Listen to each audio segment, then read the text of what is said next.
Hello बच्चों।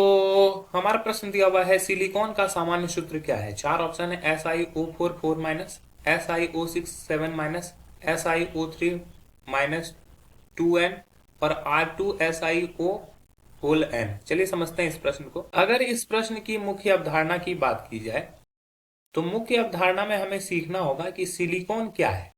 ठीक है, मुख्य अवधारणा में हमें क्या सीखना होगा, सिलिकॉन क्या है।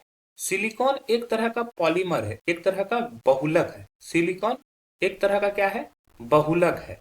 बहुलक मतलब कि एक ही जो इसका मोनोमर होता है वो बार बार रिपीट होता चले जाए।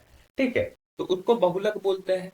तो इसका मोनोमर क्या है, तो सिलिकॉन खास करके किससे बनता है, ये आर ग्रुप। आर यहाँ पर क्या है, एक तरह का एल्कील समूह है।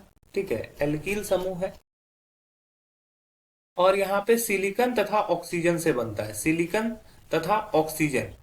ठीक है, इसी सिलिकॉन तथा ऑक्सीजन से ये बनता है। ठीक है, तो अब देखो ये क्या है, ये इसका सामान्य सूत्र क्या होता है, ये ऐसे होता है SiR।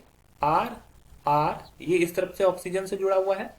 फिर ये बहुलक है, क्योंकि बहुलक होने की वजह से ये O जो होता है दूसरे सिलिकॉन से, ये दूसरे सिलिका से Si से जुड़ जाता है।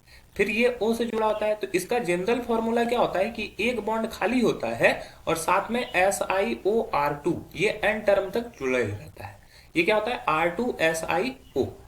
सामान्य सूत्र क्या हो गया, R2SiO। अब ये n टर्म तक जुड़े रहते हैं क्योंकि ये बहुलक के फॉर्म में रहते हैं, तो ये जुड़ते जाएंगे। ये ऑक्सीजन का एक बॉन्ड खाली होगा तो ये सिलिकॉन से जुड़ जाएगा, ये फिर ये R से, ये R से और ये O से।